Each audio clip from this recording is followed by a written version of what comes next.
ide supaya pakai jilbab datang dari siapa? Betul, dari Umar. Dari Umar. Jadi ayat Betul. Quran nggak idenya Umar itu? Ya, Berarti siapa yang bikin ayat Quran? itu kan ide Nabi Umar satu aja kan bang? Tentang jilbab aja kan? Pelan-pelan, tenang. Oke, oke. Umar mempunyai ide supaya istri-istrinya pakai hijab. Iya betul. Lalu ide itu disetujui oleh Muhammad. Ya betul. Lalu jadilah ayat Quran. Ya, Maka betul nggak bahwa Umar bin Khattab dan Muhammad bersekongkol membuat ayat Quran? betul. Iya.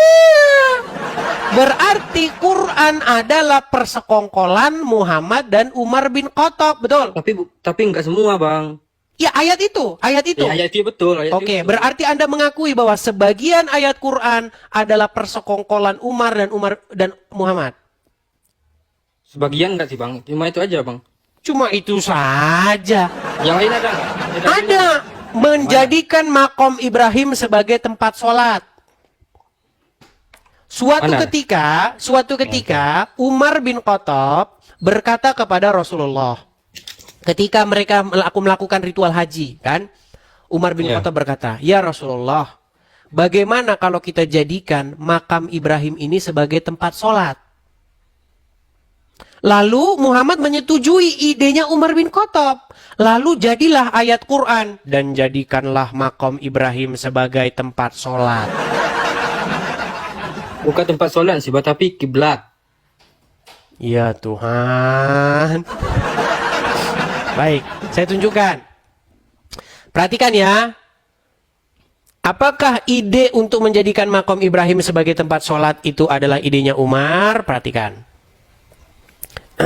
Saya balikkan lagi kamera saya. Makanya saya bilang teman-teman, Al-Quran itu berisi ide-ide dari Umar bin Khattab dan Muhammad. Perhatikan. Nih, pendapat-pendapat Sayyidina Umar yang diabadikan dalam Quran. Ini Muslim website punya ini, NU online. Ya. Ini bukan karangan saya. Perhatikan. Oke. Berbicara terkait kepemimpinan Muslim berabad-abad dan seterusnya ya. Umar bin Khattab salah satunya, ia merupakan kafilah kedua pengganti Abu Bakar dan seterusnya, karakter tegas dan lain sebagainya. Beberapa pendapat Umar bahkan dipercaya sebagai faktor kronologi turunnya beberapa ayat dalam Al-Quran. Pendapat-pendapat tersebut akhirnya disebut sebagai ini mafaqatu Umar, yakni pendapat-pendapat Umar yang disepakati atau dikonfirmasi oleh Al-Quran. Jadi kalau ada orang Muslim tanya, masa surat-surat Paulus jadi kitab suci? Itu kan surat Paulus, kenapa jadi kitab suci? Ini pendapat Umar jadi kitab suci nih, biar Anda tahu. Nah, beberapa pendapat Umar bahkan dipercaya dan seterusnya nih. As-Suyuti deh nih. Apa salah pertama?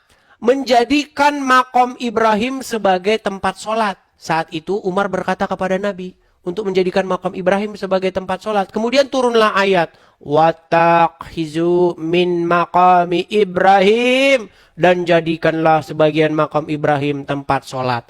Kemudian jilbab. Ketika para istri Nabi berkata, wahai Nabi, ada hal bagus dan jelek menimpa istrimu, dan seterusnya. Nih, mungkin lebih baik engkau perintahkan mereka untuk berhijab. Turunlah ayat jilbab.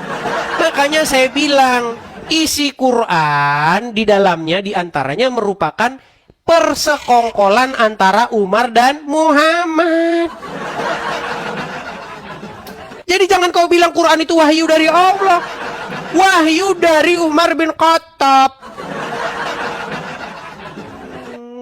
Nekat yang nyata.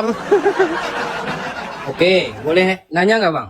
Sebentar. Anda sudah mengakui itu bahwa Al-Quran berisi ide-ide manusia. Salah satunya Umar bin Khattab dan Muhammad. Iya, sebagian. Iya. Berarti Anda setuju bahwa itu bukan datang dari Allah. Kalau sepenuhnya bukan dari Umar, sebagian dari Umar ya percaya saya bang. Berarti Al-Quran bukan wahyu Allah. Ada wahyu Allah, ada enggak gitu. Bang, kalau sudah ada 3 begitu, maka menjadi terbukalah pintu untuk menyimpulkan bahwa semuanya memang adalah akal-akalan Umar bin Khattab dan Muhammad.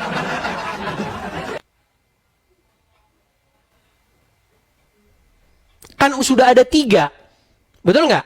Ya betul. Berarti tidak menutup kemungkinan yang lain juga begitu, betul? Yang lain ada dalilnya bang. Selain Umar. Bang, saya sudah baca Al-Quran dari Al-Fatihah sampai Anas. Kesimpulan saya apa? Al-Quran itu perkataan anonimus. Seseorang yang tidak dikenal.